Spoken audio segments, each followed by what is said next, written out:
रूस और यूक्रेन के बीच 24 फरवरी से जारी जंग का आज 19वां दिन है। 19 दिनों में यूक्रेन पूरी तरीके से बर्बाद हो चुका है। लाखों लोग बेघर हो चुके हैं, हजारों लोग मारे गए हैं। दोनों देशों को बड़ा नुकसान पहुंचा है, लेकिन पुतिन अपनी जिद पे अड़े हैं। इस महाविनाश को देखने के बाद भी ना तो पुतिन रुकने को तैयार है और ना ही यूक्रेन झुकने के लिए राजी है। इस महायुद्ध की 10 तस्वीर आपको दिखा रहे हैं, जिनमें यूक्रेन की तबाही की मंजर साफ साफ नजर आएगी आपको। दोनों देशों के बीच लगातार भीषण गोलीबारी, वहीं दूसरी ओर रूस समेत दुनिया के कई देश में इस जंग का विरोध भी करना शुरू कर दिया है। कई देशों ने 10 तस्वीरें आपके सामने, और ये 10 तस्वीरें युद्ध की हर एक कहानी बयां करती हुई पिछले 19 दिनों की।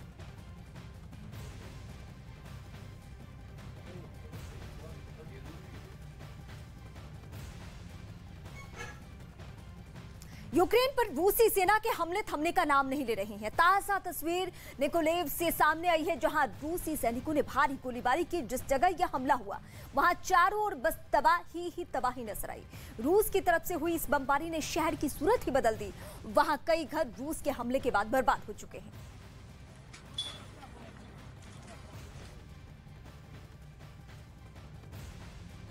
और इस वक्त बड़ी खबर, यूक्रेन पर रूस ने हमले तेज कर दिए हैं।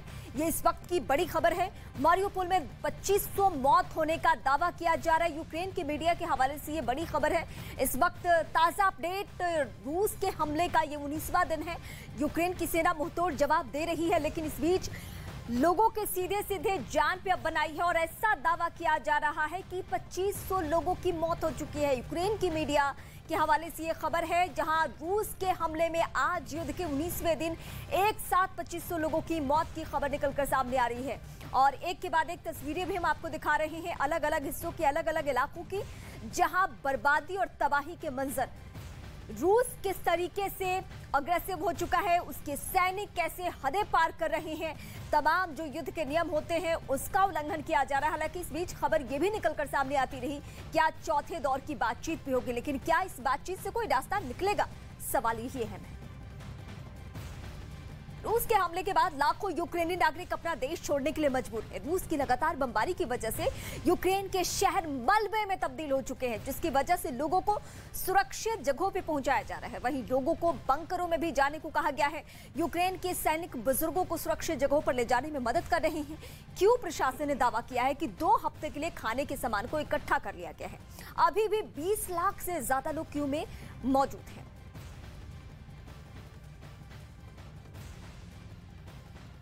और रूस से जारी जंग के बीच यूक्रेन के राष्ट्रपति ज़ेलेंस्की युद्ध में घायल सैनिकों का हौसला बढ़ाने के लिए अस्पताल पहुंचे, जहां उन्होंने सैनिकों का हाल जाना, वहीं उनका सम्मान भी किया और उनके साथ सेल्फी ली। ज़ेलेंस्की ने इलाज कर रहे डॉक्टर्स की टीम के साथ भी मुलाकात की और उनका भी सम्मान किया। रूस ने कीव समेत कई शहरों पर बमबारी की है, जिसमें लोहा लेते यूक्रेनी सैनिक घायल हो चुके हैं और फिलहाल वो अस्पताल में भर्ती हैं, जहां ज़ेलेंस्की यूक्रेनी राष्ट्रपति खुद पहुंचे हुए हैं। डॉक्टर्स की टीम के साथ वो मीटिंग कर बातचीत करते हुए नजर आए और युद्ध में जो घायल हुए हैं सैनिक, उनसे भी मिलते, जिसके लिए वो सेना के कुछ अधिकारियों के साथ एक आर्मी अस्पताल पहुंचे, जहां उन्होंने जंग में चोटिल हुए सैनिकों के साथ बात कर उनका हौसला बढ़ाया। Ви молодці, заради вас і на ваших плечах все це. इस दौरान कुछ सैनिक राष्ट्रपति ज़ेलेंस्की के साथ सेल्फी लेते भी नजर आए। उन्होंने सैनिकों की हिम्मत के लिए शुक्रिया अदा करते हुए उन्हें सम्मानित भी किया।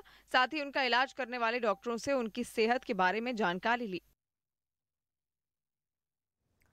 और जो हालात बने हुए हैं युद्ध के 19वें दिन, उस तबाही की एक एक तस्वीर हम आपको दिखा रहे हैं। और तबाही ये बताने के लिए काफी है कि युद्ध अभी भी लंबा खींचेगा, क्योंकि रूस के तेवर में थोड़ी भी नरमी नहीं। रूसी सेना का हालांकि स्कूल पर हमला, इस बीच मिकोलाइव शहर में स्कूल पर हमला बोला गया, अस्पताल पे हमला, स्कूल पे हमला, खाने के जगहों पे भी हमले किए जा रहे हैं, जो स्टोरेज है उस पर हमले किए जा रहे हैं। रूसी सेना यूक्रेन को घुटने पर लाने के लिए हर एक कदम उठा रही है। और अब जो छोटे छोटे बच्चों के स्कूल हैं, हालांकि ये सब बंद है, ये राहत की बात है, लेकिन फिर भी भविष्य पे सीधे सीधे निशाना साधना, आप इसको कह सकते हैं, भविष्य की बर्बादी आप कह सकते हैं, क्योंकि ये शहर फिर से गुलजार होने में, इन इलाकों को फिर से गुलजार होने में कितना वक्त लगेगा आप खुद समझ सकते हैं। ये जो पूरा का पूरा शहर है उसको मलबे में तब्दील कर दिया गया है रूसी सेना की तरफ से। ये देखिए, जहां देखिएगा वहां काले धुएं के गुबार।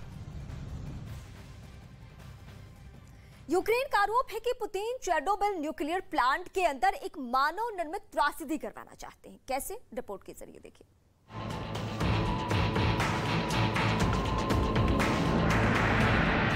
1986 की इतनी बड़ी कीमत चुकाने के बाद भी रूस चेर्नोबिल और ज़ेपोरोजिया के मामले में लापरवाही दिखा रहा है। ज़ेपोरोजिया के परमाणु ऊर्जा संयंत्र को एनजॉर्टन नाम की एक एजेंसी चलाती है। एनजॉर्टन ने दावा किया है कि रूस के सैनिक उसके कर्मचारियों को बंदूक की नोक पर काम करने के लिए मजबूर कर रहे हैं। चेर्नोबिल प्लांट में इस वक्त भी करीब 2000 से ज्यादा लोग हैं। 200 के करीब यूक्रेनी गार्ड भी प्लांट के अंदर मौजूद हैं। न्यूक्लियर प्लांट पर रूसी सैनिकों का पूरी तरह से कब्जा है। प्लांट के कर्मचारियों की शिफ्ट की अदला बदली नहीं हो पा रही है। प्लांट के अंदर ही कर्मचारियों के सोने के लिए अस्थायी कमरे बनाए गए हैं। प्लांट के कर्मचारियों को दिन में सिर्फ एक बार खाना दिया जा रहा है। कर्मचारियों को खाने के लिए सिर्फ रोटी और दलिया दिया जा रहा है।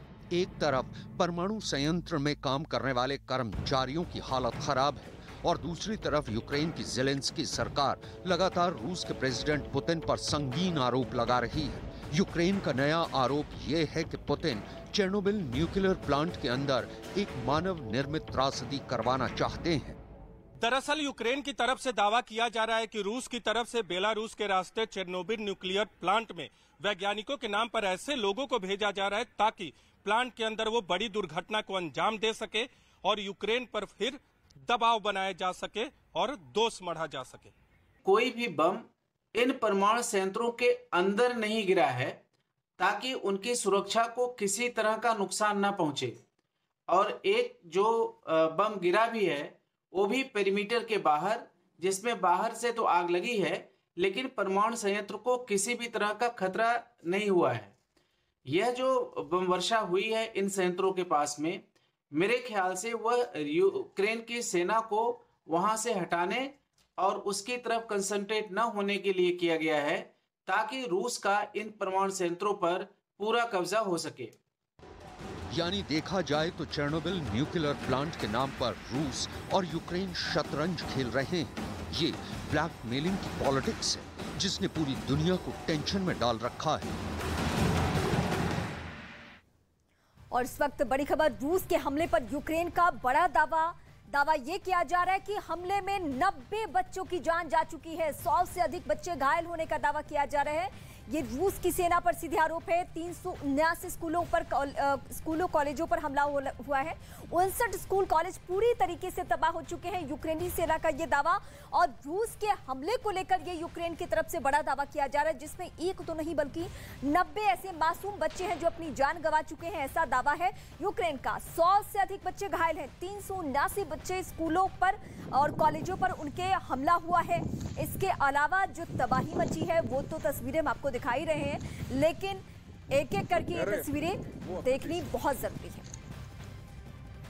19 दिन के रूस और यूक्रेन में युद्ध जारी है। इस जंग में अब तक कई लोगों की जान जा चुकी है, लेकिन ना तो पुतिन झुकने का नाम ले रहे हैं और ना ही ज़ेलेंस्की हार मानने को तैयार है। नतीजा यूक्रेन